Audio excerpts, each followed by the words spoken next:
누가복음입니다. 12장 35절부터 48절까지입니다. 누가복음 12장 35절부터 48절까지 교독하겠습니다. 허리에 띠를 띠고 등불을 켜고 서 있으라.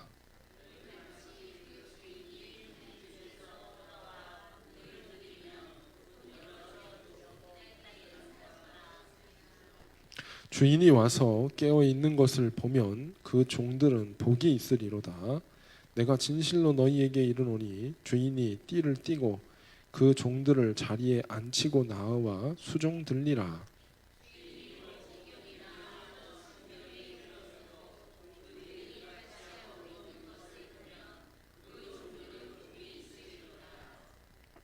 너희도 아는 바니 집주인이 만일 도둑이 어느 때에 이를 줄 알았더라면 그 집을 뚫지 못하게 하였으리라.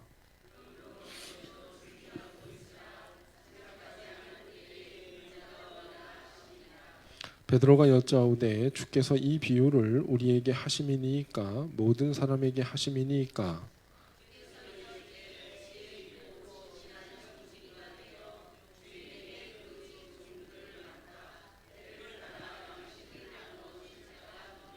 주인이 이를 때에 그 종이 그렇게 하는 것을 보면 그 종은 복이 있으리로다.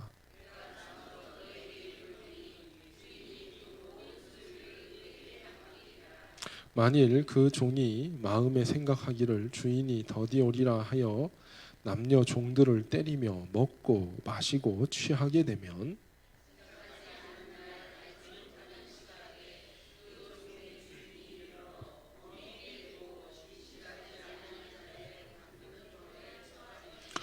주인의 뜻을 알고도 준비하지 아니하고 그 뜻대로 행하지 아니한 종은 많이 맞을 것이요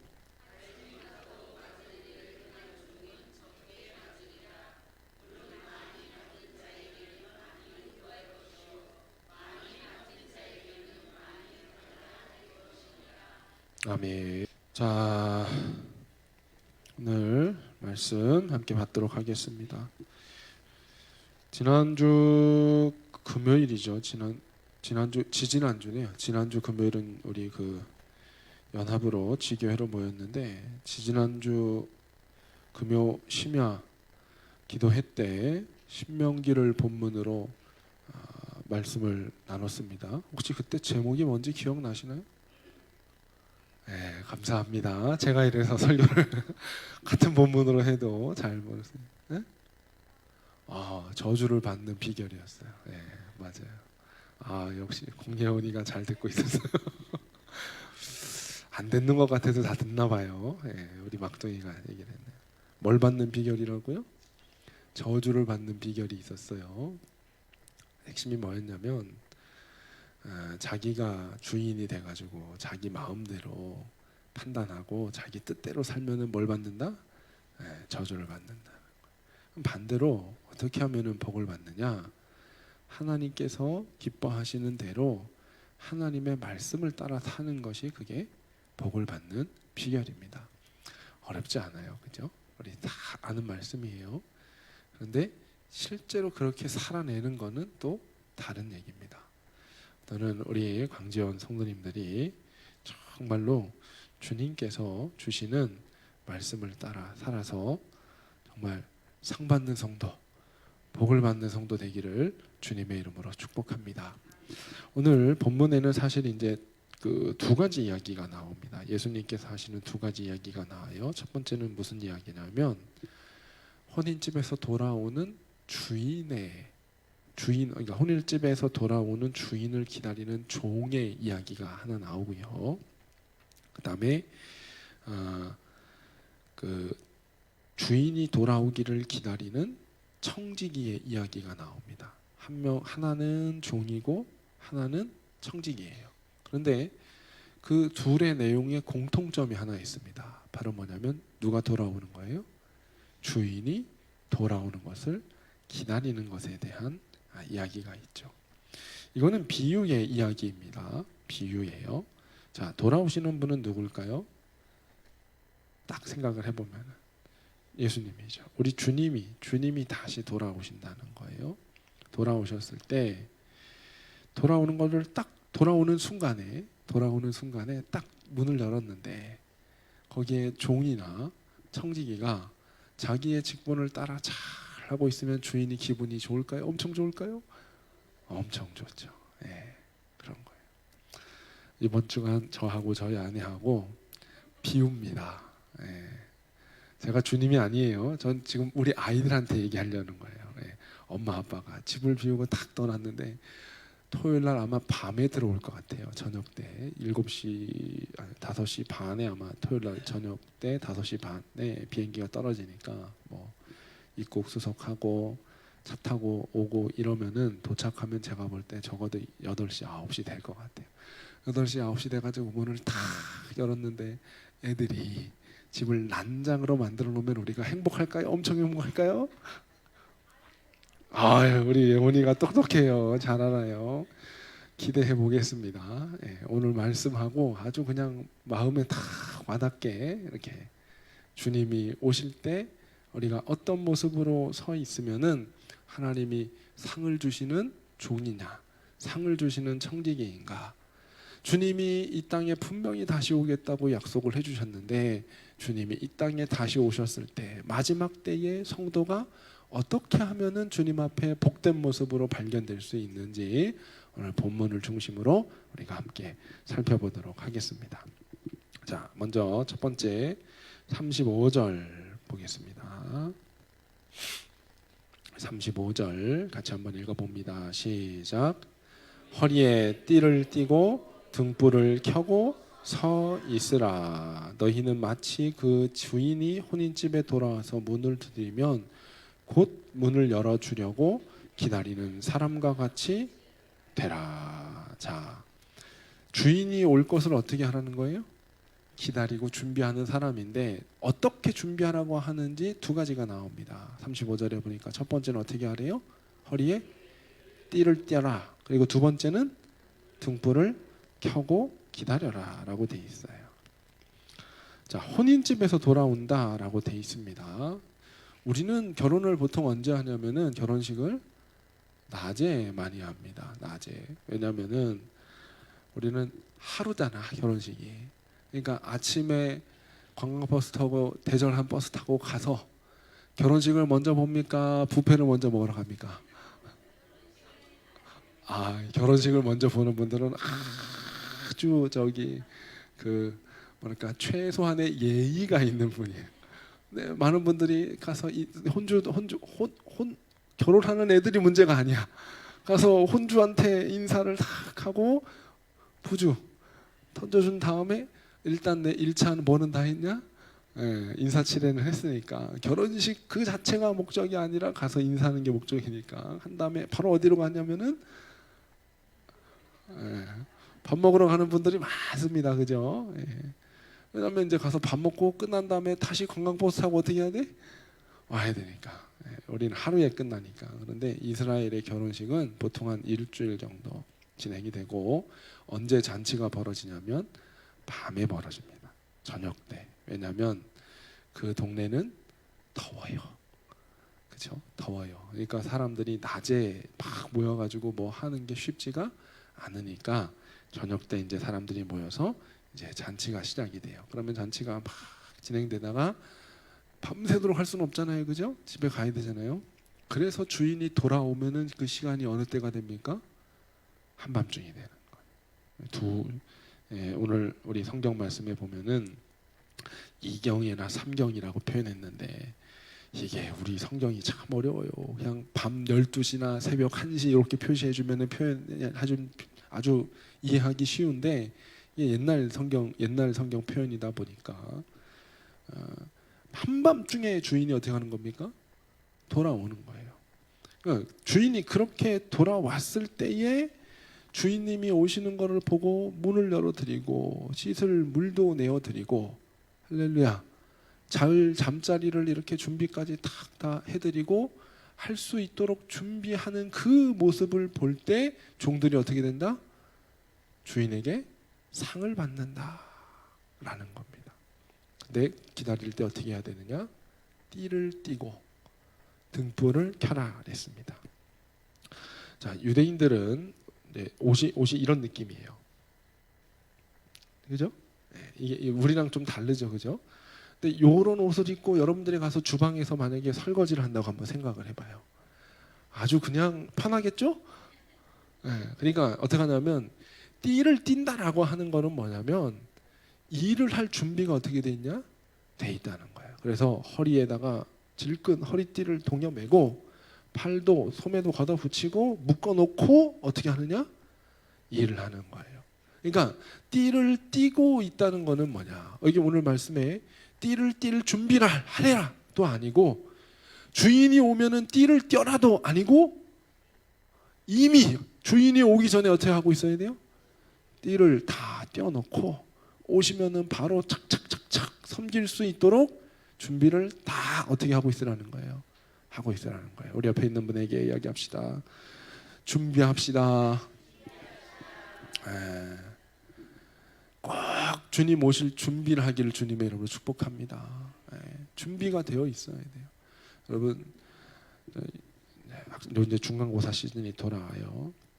애들이 공부를 잘하는 비결 보면은 인터뷰 이렇게 하잖아요. 시험 봤을 때 어떻게 이렇게 성적이 잘 나왔습니까? 하면은 뭐라고 얘기합니까? 뭘 중심으로? 교과서를 중심으로 하고 수업 시간에 졸지 않고 선생님 말씀을 잘 듣고 또 그 다음에 하는 게 있죠. 뭘 열심히 했어요? 예습을 하고 복습을 철저히 하니까 시험을 잘 봤습니다. 그러면 사람들이 얘기하죠. 뭐 그거 다 아는 얘기냐고, 다 아는 얘기를 하냐고. 근데 다 아는 얘기인데 실제로 그렇게 하는 사람이 없어요. 진짜예요. 사전에 시험을 보기 전에 미리 이렇게 다 해야 되는데 안 하는 이유가 두 가지가 있답니다. 첫 번째는 뭐냐면 심리가 그렇대요. 아이들 심리가 그렇대요. 첫 번째는 포기해서. 한번 따라 해보겠습니다. 나는 해도 안 돼. 이런 생각을 갖고 있기 때문에 아예 그냥 시도조차 안 하고. 그다음에 두 번째 부류가 있답니다. 뭐냐면 따라 해보겠습니다. 그 정도쯤이야. 여러분들은 어느 쪽일까요? 해도 안 됩니까? 아니면은 시험 정도쯤이야. 내가 그냥 조금만 붙어가지고 탁 하면은 되니까입니까? 어디예요? 두 번째예요? 저는 어느 쪽일 것 같아요? 그 정도쯤이야? 맞아요. 제가 대학교 때 엄청 힘들었어요. 그래서 대학교 공부할 때 제가 교만한 얘기처럼 들릴지 모르겠지만 제가 대학교를 들어갈 때 아주 우수한 성적으로 들어갔잖아요. 진짜요. 그렇다니까요. 우수한 성적으로 들어갔어요. 제가 이게 느낀 게 뭐냐면 저하고 같이 이제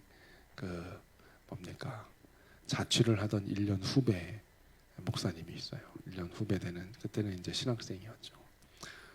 근데 이제 대학교 시험이라고 하는 게 더구나 이제 인문 계열 시험은 뭐냐면 주구장창 뭐 해야 돼요?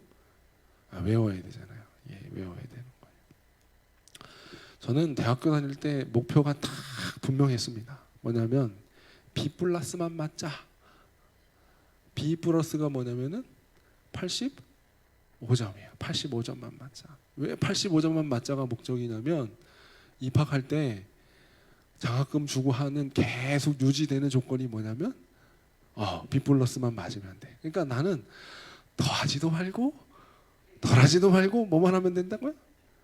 B 플러스만 맞으면 된다. 이게 이제 왜냐면 나름 교만한 생각을 했어요. 왜냐면 제가 시험 성적을 너무 잘 내면은 어려워서 장학금 받아야 되는데 못 받는 사람이 있을까 봐. 핑계 좋죠? 근데 나중에 알고 보니까 상관없더라고요. 성적이 좋아도 아래로 알아서 그냥 이렇게 내려가더라고요. 보니까. 근데 저는 그것까지 모르고 그냥 내가 너무 열심히 하면 다른 사람이 이 장학금을 못 받을까 봐 라고 자기 자신을 어떻게 합니까? 이렇게 해죠. 근데 이제 같이 지내고 있던 이제 후배, 지금은 목사님이시니까 후배가 있는데 이 친구가 공부를 정말 열심히 합니다. 같이 이제 수업을 듣고 이렇게 하는데 저는 뭐가 목표였다고요? B 플러스만 막자 이러니까 이렇게 슬금슬금 했는데 저는 시험을 보면은 B 플러스보다는 좀 더 나와. 근데 그 열심히 한 친구는 안 나오는 거야. 그 1학년, 2학년 때 그런 거예요. 그래서 제가 생각했죠. 나는 어떻게만 해도 된다? 요만큼만 해도 된다 이런 거예요. 이게 이제 4년 내내 공부하는 동안 습관이 어떻게 됐냐? 그렇게 들어버린 거예요. 그래서 급한 게 없어. 이렇게. 근데 대학원을 들어가서 공부를 하다 보니까 대학원 공부는 좀 틀리더라고요. 대학원에서 하는 공부는 자기가 스스로 공부를 해야 되고 자기가 스스로 써내야 되고 하는데 뭐가 많냐? 레포트가 많아. 보고서 써내는 게 많단 말이에요. 근데 대학교 다닐 때는 뭐만 하면 돼요? 시험만 보고 그냥 페이퍼 조금 몇 개 이렇게 내면 되는데 대학원 가니까 어떨 때는 소논문을 써서 내라고 막 이러는데 공부 습관이 어떻게 들었어요? 그냥 이렇게만 하면 되자 하잖아요. 근데 대학원은 그런 게 없었거든. 그러니까 보고서를 내야 될 날이 다가오는데 마음에 뭐가 있는 거예요? 그냥 나는 조금만 해도 어떻게 됐다? 그냥 B 플러스 넘었으니까라고 하는 그게 계속 있다 보니까 근데 해보니까 그게 아닌 거예요. 해야 될 게 많은 거예요. 미리 준비하고 미리 책을 읽어놓고 미리 요약을 해놓고 정리해놓지 않으면은 답을 온전하게 달기가 쉽지가 않더라고요. 그러니까 처음에 쉬운 단계에서는 그게 괜찮아. 그런데 어려운 단계에 올라가면은 자꾸 어떻게 합니까? 띠를 띠고 준비하는 훈련이 안 돼 있으면 나중에 가서 어려워지는 거예요. 일이란 게 그렇잖아요. 처음에 우리 초등학교 다닐 때는 아이들이 자기들이 다 어떤 줄 알아요? 서울대, 연세대, 고려대는 다 가는 줄 알죠? 그죠? 공부 조금 한다고 하면은 초등학교, 제가 보니까 중학교 3학년까지도 그래. 중학교 3학년까지도 자기가 공부를 좀 하다 보면은 어느 정도 수준이 아주 높은 게 아니니까 이렇게 돼요. 그러면은 조금 시간이 지나면은 나는 초등학교 때 이렇게 했으니까 중학교 때 이렇게 했으니까 하면서 마음에 이렇게 느슨한 마음을 가지고 있다가 고등학교 가서 첫 시험을 보고 아주 좌절을 하죠. 누가 해봐서 할까요? 제가 해봐서 아는 거지. 띠를 띠고 준비하지 않아요. 저는 제 평생에 놀아도 그렇게 신나고 재밌게 놀은 적이 언제냐? 중학교 3학년 끝나고 겨울방학 때입니다. 그때는 고등학교 진학을 앞두고 있으니까 저는 몰랐어요. 강원도 시골, 강원도 정선 한백이라고 하는데 그 시골에서 시험을 한 번 안 봐도 전교 3등을 하는 그런 놀라운 학교를 다니다가 고등학교를 딱 왔는데 애들이 이미 보니까 고등학교 과정을 다 어떻게 했냐? 다 하고 온 거예요. 저는 뭐를 안 하고 있었어요? 띠를 안 띠고 있었어. 그리고 와가지고 이제 딱 시작하려고 하면서 띠를 둘러매려고 하니까 쫓아갈 수가 없는 거지. 어려운 거지. 몇 배 더 노력을 해야 되는 거예요. 신앙생활을 할 때 우리가 안타까운 게 이게 그런 게 있잖아요. 우리 주변에 있는 분들한테 전도하다 보면은 뭐라고 얘기하느냐? 예수 믿고 우리 구원 받읍시다. 천국 갑시다. 이러면 나는 언제 믿겠대? 죽기 전에 믿겠대. 따라해 보겠습니다. 죽기 전에. 그때라도 믿으면 다행이지. 그렇죠? 근데 내가 죽는 날을 내가 알아? 몰라요. 제가 누누이 말씀드리잖아. 올 때는 무슨 순서? 주민등록번호 순서예요. 여기에 20으로 시작하는 분, 30으로 시작하는 분, 40으로 시작하는 분 있잖아요. 근데 여기 있는 사람들 가운데 06, 07, 08, 09, 15 우리 주한이는 몇 번이죠? 앞에가? 몇 번으로 시작돼요? 19? 19예요? 10? 20? 20. 야, 1920년대가 아닙니다. 2020년대에도 20으로 시작을 해요. 이렇게 탁 시작이 되는데, 근데 그게 온 순서대로 절대 가는 게 아니에요. 언제 주님이 오실지 모르니까 우리가 항상 어떻게 하고 있어야 되느냐? 띠를 띠고 깨어서 준비해야 되는 거죠. 자, 우리 성도가 깨어 있다는 거 뭐냐면 깨어 있다는 것을 우리가 알 수 있는 게 뭐냐면, 따라해 보겠습니다. 기도하는 사람이 깨어 있는 사람입니다. 할렐루야. 성도가 기도하고 있는 사람이 뭐 하는 사람이다? 깨어 있는 사람이에요. 깨어 있는. 항상 주님이 뭐 하라 그러셨어요? 기도하라. 쉬지 말고 기도하라. 쉬지 말고 기도하라. 그게 무슨 얘기입니까? 밤에 잠도 자지 말고 하라는 게 아니라 어느 순간이든지 우리의 삶의 순간순간 움직일 때마다 시작하고 마치고 진행하는 과정들이 하나님 앞에 기도하면서 진행하고 있는 사람은 어떤 사람이냐? 깨어있는 사람, 준비하는 사람이라. 저나 여러분들이 주님 앞에 허리띠를 띠고 주님 앞에 주님이 오실 때에 놀라지 않도록 준비될 수 있게 되길 주님의 이름으로 축복합니다. 기도하면서 준비되기를 주님의 이름으로 축복합니다. 네, 미리 준비하고 있어요. 그다음에 두 번째는 뭘 들고 있으라 그랬습니까? 등불을 켜고 서 있으라 그랬어요. 등불을 켜고 서 있으라. 이거에 대해서는 해석이 조금 여러 가지로 있지만 성경을 한 군데 좀 찾아보겠습니다. 어디를 찾아보시느냐? 마태복음 5장을 한번 찾아보겠습니다. 마태복음 5장 14절부터 16절 말씀.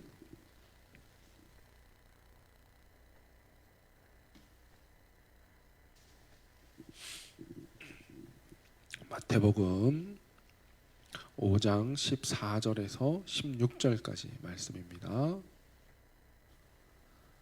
자, 같이 함께 한번 읽어보겠습니다. 시작. 너희는 세상의 빛이라. 산 위에 있는 동네가 숨겨지지 못할 것이요 사람이 등불을 켜서 말 아래에 두지 아니하고 등경 위에 두나니 이러므로 집안 모든 사람에게 비치느니라. 이같이 너희 빛이 사람 앞에 비치게 하여 그들로 너희 착한 행실을 보고 하늘에 계신 너희 아버지께 영광을 돌리게 하라. 아멘. 할렐루야. 자, 성도가 주님을 기다릴 때 놓치지 말아야 될 게 있습니다. 뭐냐? 착한 삶을 살아야 됩니다. 하나님 보실 때에 선한 삶을 살아야 됩니다. 악하면 안 돼요. 등불을 켜놓는다는 건 뭐냐? 그 등불을 보고 사람들이 빛이 있다는 것을 인식을 하고 살 수 있게 되는 거죠. 이 마태복음에서 등불을 켜놓으라 했는데, 등불을 켜놓으라 했는데 그 등불은 뭐냐? 성도의 무슨 행실이에요? 착한 행실이라는 거예요. 그러니까 우리가 주님을 기다린다라고 하면서 악하게 살면 안 됩니다. 다른 사람을 유익하게 만들어줄 줄 알고, 다른 사람을 섬겨줄 줄 알고, 다른 사람을 축복할 줄 알고, 있는 것은 나눠줄 줄 알고. 할렐루야. 네. 저 여러분들이 반짝반짝 빛나기를 축복해요. 뭘로 빛나야 되느냐? 착한 행실로 빛이 나야 돼요. 그 주님이 우리 인간의 등불이 어디라 그랬냐? 눈이라 그랬습니다. 눈이 반짝반짝 하면은 그 사람은 하나님이 오실 때에 칭찬하실 거예요. 우리 옆에 있는 분들 한번 보세요. 눈이 반짝반짝하고 빛나고 있는지, 빛나고 있는. 막 죄송합니다. 그 어물전에 있는 썩은 동태 눈깔처럼 이렇게 희멀고 해가지고 그렇게 뜨는 게 아니라 눈을 이렇게 딱 떴을 때 어떻게 하면은 도와줄까 반짝반짝 빛이 나고, 어떻게 하면은 축복할까 반짝반짝 빛이 나고, 어떻게 하면은 저 사람에게 기쁨이 될까 반짝반짝 빛이 나는 그런 사람. 눈에 총기가 있어요. 제가 그걸 잘해야 되는데 저는 눈이 예쁘잖아 제가. 근데 좀 눈이 반쯤 이렇게 감긴 것 같이 이렇게 보이나. 옛날에 저 왜 이렇게 좋으냐고 얘기를 많이 들었어요. 졸린 눈, 쌍꺼풀이 이렇게 싹 진하게 져가지고 막 졸리는 소리 많이 들었는데 지금은 졸면서 설교하는 것 같지는 않죠? 그럼 다행입니다. 눈을 반짝반짝 뜨고, 눈이 등불이라, 우리 몸에 등불이 눈이라 그랬으니까 우리 눈만 봐도 이 사람이 하나님의 말씀대로 선한 삶을 살려고 하는 건지 아닌지가 보여지는 거고, 또 여러분들 자체의 삶이 등불이 되어서 누군가를 비춰줄 수 있는 그 빛이 되는 삶, 그게 누구를 기다리는 삶이라는 거예요? 주님이 다시 오실 것을 기다리는 삶이라는 거예요. 우리 성도님들, 주님이 오실 걸 준비하라는 데 첫 번째, 기도하는 게 깨어있는 거, 준비하는 거라 했어요. 두 번째, 등불을 켜놓아야 된다 했는데 등불을 뭐라 했냐? 착한 행실이라 했어요. 여러분들, 세상 사람들이 성도를 보고 착하다라고 하는 소리를 들어야 됩니다. 이왕이면 성도에게 정말로 사람들이 맡길만 하다, 저 사람은 정말 진실하다, 저 사람은 정말 신실한 사람이다, 할렐루야. 요즘 슬퍼졌잖아요. 옛날에는 목사님이 저기 이거 로만 칼라 하고 차 운전 이렇게 하고 있으면은 쭉 가면은 경찰이 저 음주 단속 하다가도 아우 교회 차도 이름 붙어 있잖아요. 무슨 교회 이러고 딱 이러고 가면은 아우 목사님이군요, 가시죠 이랬단 말이에요. 근데 요즘은 다 잡아. 제가 무슨 교회 목사인데요. 아 그래서요. 뭐 원칙대로 하는 게 좋긴 하지만 그만큼 성도에 대한 이미지가 어떻게 돼 버렸습니까?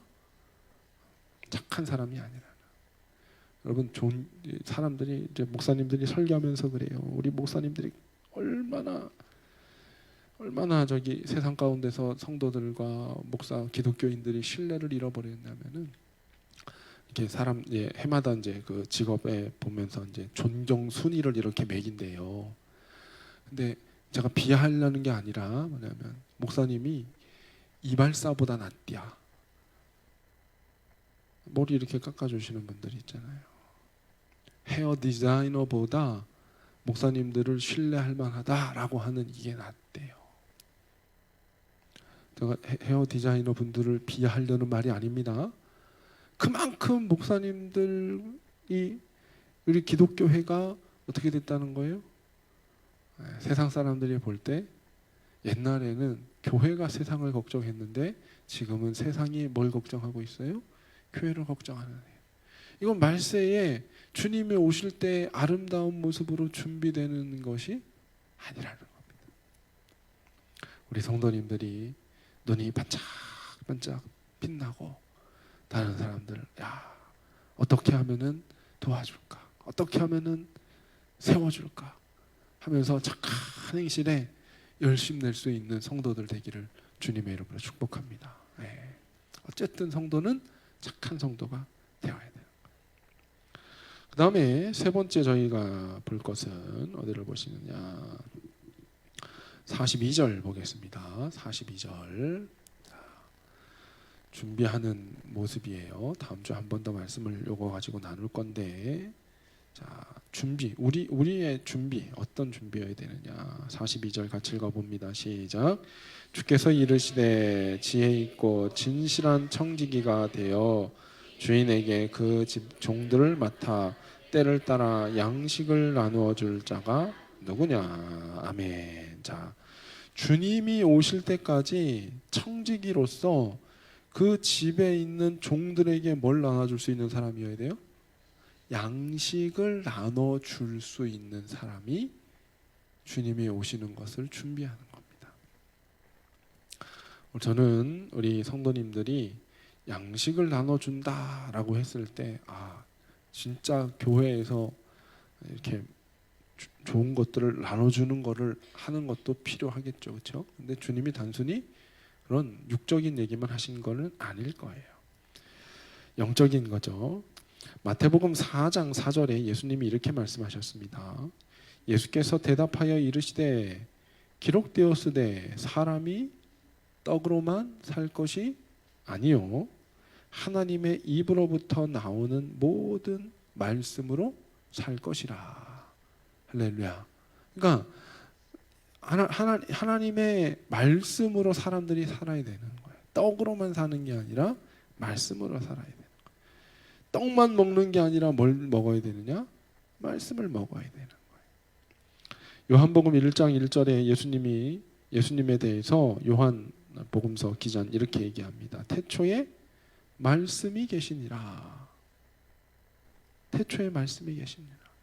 이 말씀이 하나님과 함께 계셨으니 이 말씀은 곧 하나님이시라. 근데 이 말씀이신 하나님이 육신의 몸을 입고 이 땅 가운데 내려오신 분이 바로 누굽니까? 예수 그리스도예요. 근데 예수님이 말씀이시고 그 말씀이신 예수님이 이 땅 가운데 내려왔어요. 예수님 말씀하셨죠. 사람이 떡으로만 살 것이 아니라 하나님의 말씀으로 살아야 된다 하셨단 말이에요. 그러니까 말씀이신 예수님을 먹으면서 성도들이 어떻게 해야 되느냐? 살아야 되는 거예요. 우리 성경을 한번 봅니다. 다시 요한복음 6장 넘어갈게요. 요한복음 6장 33절부터 35절 보겠습니다.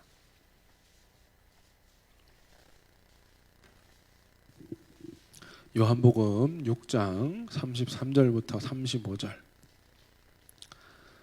자, 찾으셨죠? 같이 한번 읽어보겠습니다. 하나님의 떡은 하늘에서 내려 세상에 생명을 주는 것이니라. 그들이 이르되 주여 이 떡을 항상 우리에게 주소서.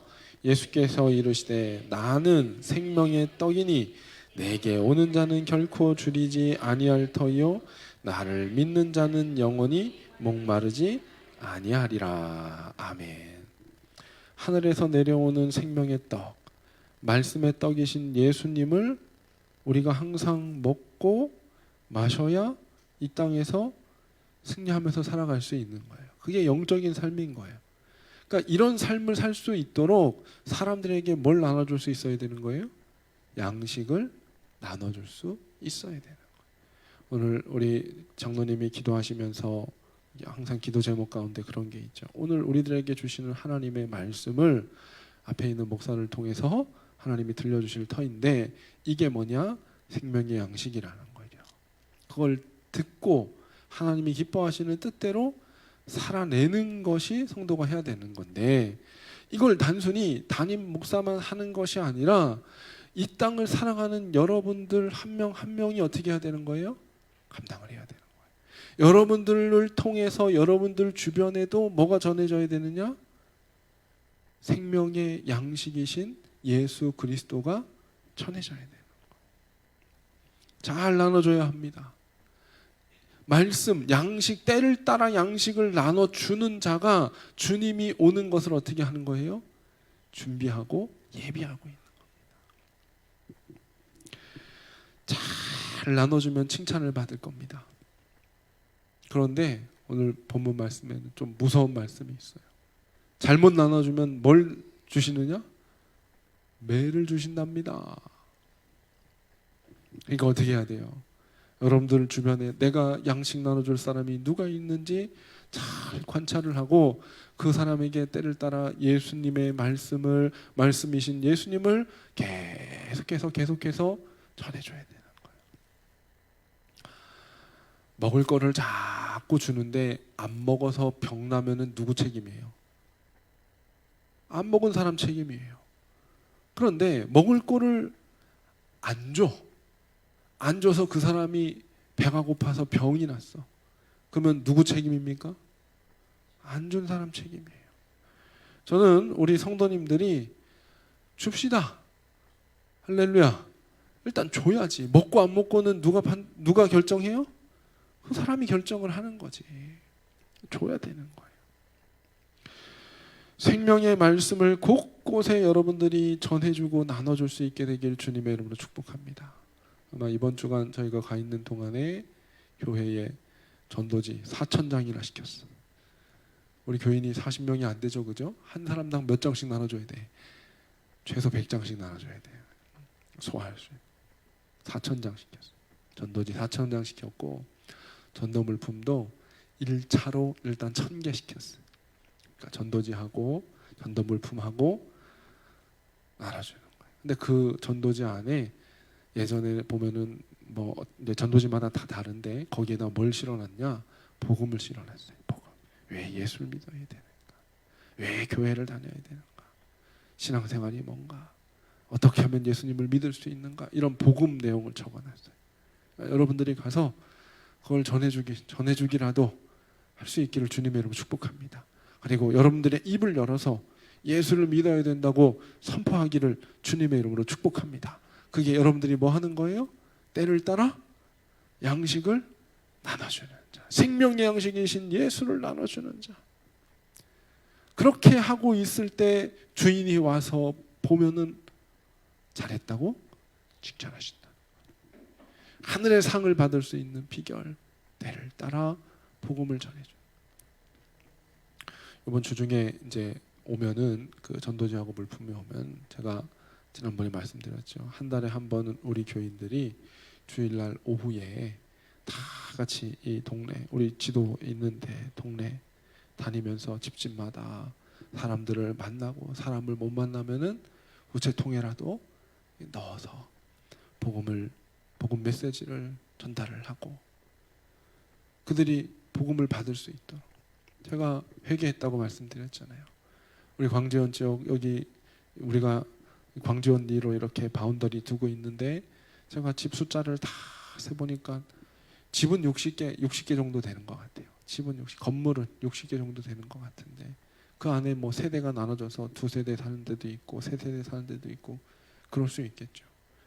그러니까 집은 한 60개 정도 되고 가정은 100가정이 채 안 될 것 같은데, 제가 하나님한테 회개했다니까요.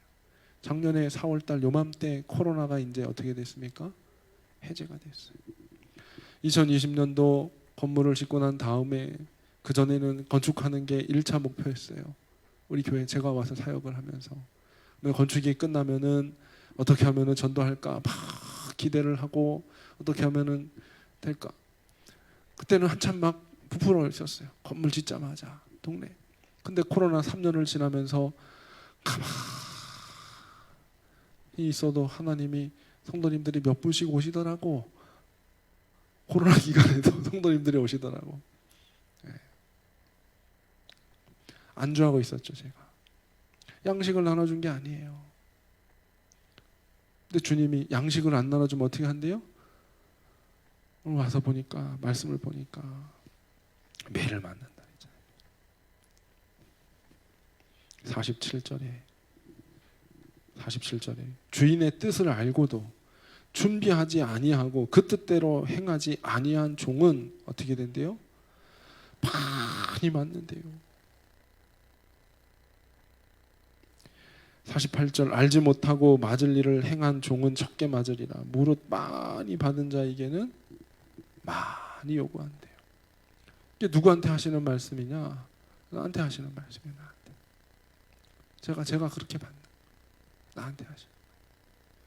이 마을, 하나님이 광지연 교회라고 하는 이름을 붙여줬으니 광지연 일을 책임져야 되는 게 우리 교회의 사명이고, 이곳에 담임하고 있는 목사가 그림을 그리고 주님 명령하신 사명을 감당해야 되는데, 광지연 교회의 장로님, 권사님이면은 이 동네를 책임지고 양식을 나눠줘야 되는 게 우리의 사명인데, 그걸 어떻게 하고 있었어요? 코로나라는 핑계를 대고. 제가 회개를 많이 했습니다. 그래서 최소 한 달에 한 번 사람들을 찾아가서 복음을 전하고, 전도 물품을 전하고, 전도 일단 교회 홍보하는 거죠. 교회 홍보하고, 누가 있는지 알고 만나고 사람들에게 예수를 진짜로 전할 수 있는 그런 교회가 돼야 하나님에게 매를 안 맞고 뭘 받냐? 상을 받는 자가 될 줄로 믿습니다. 우리가 이거를 끊임없이 하고 있을 때, 우리 주님을 맞이하는데 개인적인 종말도 있고 우주적인 종말도 있을 거 아니에요. 개인적으로 복음을 전하다가 주님이 나에게 마지막 때 찾아왔을 때, 주인 이 말씀처럼 양식을 막 나눠주고 있는데 주님이 찾아오셔가지고 나를 봐. 그러면 내가 하나님 앞에 부끄러운 게 없지. 얼마나 주님이 마지막에 오시는데 내가 복음을 전하고 있다. 얼마나 감격스러울까, 주님 보실 때. 그런데 이상한 짓 딴짓하고 있다가 주님이 탁 오셨어. 부끄럽지. 우리가 주님 앞에 섰을 때에 부끄럽지 않은 모습으로 설 수 있으려면 복음을 전합시다. 할렐루야. 생명의 양식을 꼭 나눠줍시다. 여러분들 집 주변에 교회뿐만 아니라 우리 광전 교회니까 교회뿐만 아니라 먼 거리에서 오시는 분들도 집 주변에 누가 있는지 계속 제가 어떻게 하라 그랬어요? 조사하시라 그랬어요. 기도하고 이름은 몰라도 몇 호 내 앞집 옆집 뒷집 누구인지 잘 파악을 하면서 그들한테 뭘 나눠줄 준비를 해야 돼요? 양식을 나눠줄 준비를 해야 돼요. 그런 자가 주님이 오실 때 어떻다? 복이 있다 하셨다. 주님 보시기에 부끄럽지 않은 모습으로 저와 여러분들이 꼭 설 수 있게 되길 주님의 이름으로 축복합니다. 다음 주에 올 때는 복장을 어떻게 해야 될까요? 나가야 돼요. 비가 오면 뭘 들고 와야 되느냐? 우산도 들고 와야 돼. 신발도 편안한 거 가지고 오고 동네를 돌아다닐 거니까. 돌아다닐 거니까. 꼭 참여하시기를 주님의 이름으로 축복합니다. 먼 곳에 나가서 전하지 못해도 가까운 곳에서라도 복음을 전할 수 있는, 양식을 나눠줄 수 있는 저와 여러분들 되기를 축복합니다. 복음 들고 산을 넘는 자들의 발길이 어찌 그리 아름다운고, 저와 여러분들이 그런 발길이 되기를 주님의 이름으로 축복합니다. 이제는 더 이상 핑계할 수 없어요. 코로나라는 핑계를 댈 수 없어요. 작년 4월 말 5월 초 되면서 이제 조만간에 저기 5월 달인가요? 그때부터는 그 요양병원 거기에서도 마스크 의무로 쓰는 것 이제 다 해제한다고 뉴스가 나오더라고요. 이제 더 이상 코로나라는 핑계를 이유로 될 수가 없어요. 주님 오실 때 부끄럽지 않게, 매맞지 않게 우리가 잘 준비할 수 있게 되기를 주님의 이름으로 축복합니다.